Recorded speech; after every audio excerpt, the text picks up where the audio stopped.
In Washington, talks to avert a second government shutdown have fallen apart tonight over immigration. The administration wants to increase ICE's capacity to hold illegal immigrants. Democrats want to place a cap on how many ICE can detain so that more illegal immigrants without criminal records can be released into the United States. Mark Morgan knows a lot about this subject. He ran Customs and Border Patrol under the previous president, President Obama, and he joins us tonight. Mr. Morgan, thank you very much for coming on. So, Democrats are demanding that ICE cap bed space in the interior of the country, not the borders, in the center of the country, to 16,500 a year. If that were to happen, what would it mean? So what that is that's a significant step towards really abolishing ICE via the checkbook. And there's actually two elements to their plan. They want to actually reduce overall bed space for ICE and then cap the interior enforcement. So basically, you know, we already know that if you're a child or a family unit, you're going to be allowed in this country. That's catch and release 1.0. This will virtually mean catch and release 2.0. Common sense, right? As bed space goes down, illegal immigration goes up. ICE, Border Patrol turns everybody we apprehend over to ICE. As the bed space goes down, that means they're going to have to release more individuals into the interior United States. That is catch and release 2.0. The other thing real quick, what that does is, from a common sense standpoint, that means that people here that are here illegally and have committed an additional crime and or charge of additional crime, ICE will be forced to release them. So the argument you hear from Democrats is these people shouldn't have been arrested in the first place. The overwhelming majority of people arrested by ICE have done nothing wrong other than adding to our economy, and that it's bigoted to arrest them. What do the numbers tell us about that? Completely false, and that's the question. So right now, ICE alone last year arrested, I think the number is well in excess of 120,000 individuals that are here illegally for an additional crime. Right now, the 45,000 that ICE has detained right now, 70 to 80% of them, almost, I think around 85% of them, have been convicted and or charged with another crime besides entering illegally. So that's a complete false narrative. I think the number is 88%. Yeah. So that would mean, just to be completely clear, as a math question, if you capped bed space at the threshold they're calling for, by definition, you'd be releasing criminals into the population. That's correct. Right now, if you do the math, immediately, if this bill passed, they would have to probably release about 8,000 individuals, criminal aliens. And it's not the crime of illegally entering. This is crimes in addition to that. So what percentage of those show back up for their hearings, would you say? Minuscule. None. Right. The number is 3%, we checked, and I think those people wandered in by accident. So basically, you're suspending the rule of law for a large group of people who've been charged with or convicted of crime. That's right. You're reducing the bed space. Illegal immigration is increasing. The numbers will show that. And so more people are going to be released into the interior United States, and they're telling ICE they can't enforce that and actually go and get them. What we've created here is a sanctuary country. That's where we're headed. So is there any sheriff's organization, border patrol organization, law enforcement organization that supports this idea? I don't know of one. So where did this come from, and what's the point of it? I mean, what would be the goal of this? The goal, and this has been tough for me to get to, and I don't say this with ease, but this is pure identity politics. I can draw no other conclusion from this last-minute stunt that it's insane, Tucker. So it's got to be driven by identity politics, and I really think the ultimate goal is open borders. It seems that way. Mr. Morgan, thank you very much for that. Thank you, Tucker. So here's a question.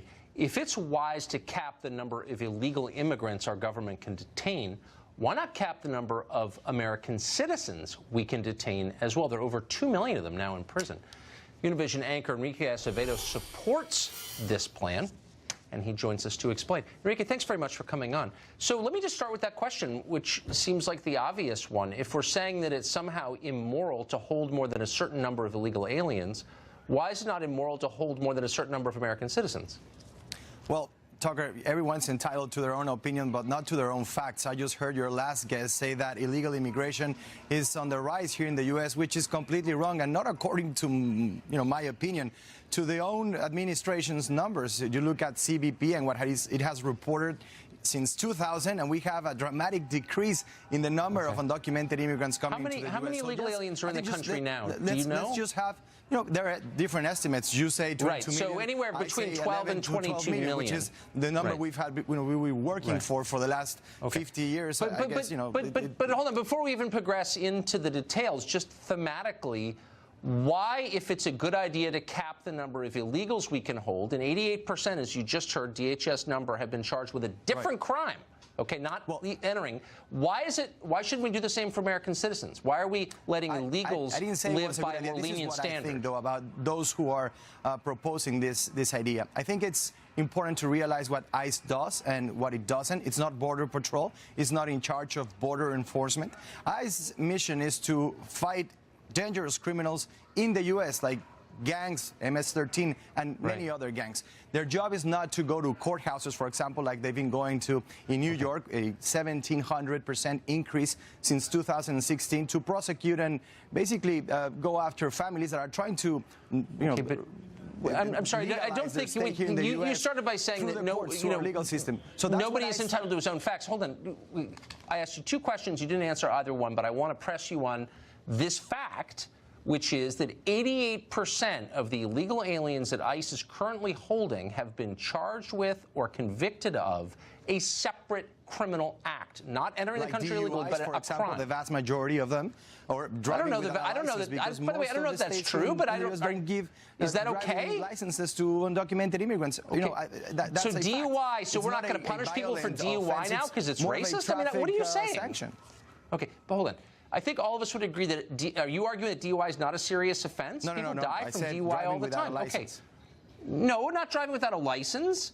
You just said it was overwhelming. No. Hold on. That's not true. Hold on. It's not true. Address the fact that the overwhelming majority of people held by ICE right now have been convicted of or charged with an actual crime, as you would say. But why would we let them out? Would you characterize those as violent, dangerous crimes? I would characterize DUI as yes. I would characterize DUI as a very serious crime. It's very common, as you know, for people here illegally to be arrested for it. But you're saying we shouldn't hold them. We hold Americans, but we shouldn't hold illegals because why? It's a simple question.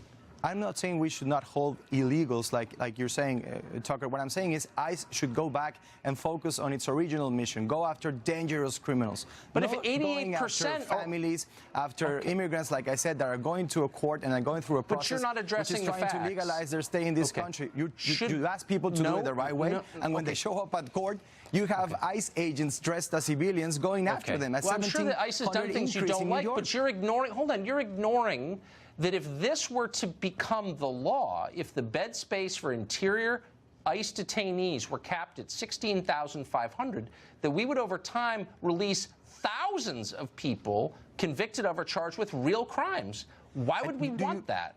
Your guest also said that the vast majority of them never show up to their court dates.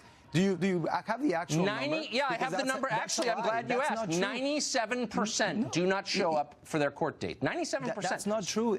Just last week, ICE was making up court dates in San Francisco. There were lines outside courthouses of people who had a court date, and they came in and they said, "Okay, so that's the 3%." I'm for my court date, and there was no appointment, no record of that. I'm giving you the freshest number we have, which is 97% disappear into the interior, and because they're illegals, it's like immoral to be upset about it. But I am an American, and I am upset about it, and I think that's fair.